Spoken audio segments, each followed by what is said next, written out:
Hello, fellow engineers. I'm Ashish Nimonkar. Today, I'll speak about my experience with the Certified DevSecOps Professional Course. I have to say that this course is really different. It gave me a very unique experience compared to other certifications or trainings I've done in the past. The lab was very detailed, content was comprehensive, and the communication through Slack gave a personalized touch. Being a cybersecurity engineer, I was fairly new to the world of DevOps.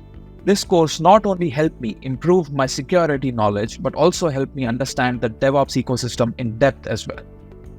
The people working for this institute are definitely security experts. However, they are also really good software developers.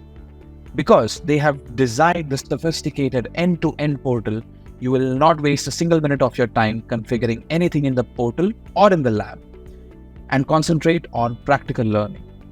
One of their teachings, which got really embedded in my mind, was the concept of 10 commandments on DevSecOps.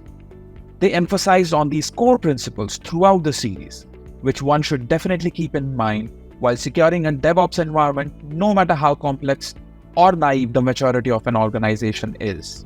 The knowledge gained in this course not just helped me evolve my employer's DevSecOps posture from maturity level 1 to 2, but I was also able to crack interviews and get a new job and improve my earning potential drastically. So lastly, I would say the money you or your employer might invest in this course will not just help your employer, but also will help you climb the ladder of DevSecOps career. I hope you make the right choice. All the best.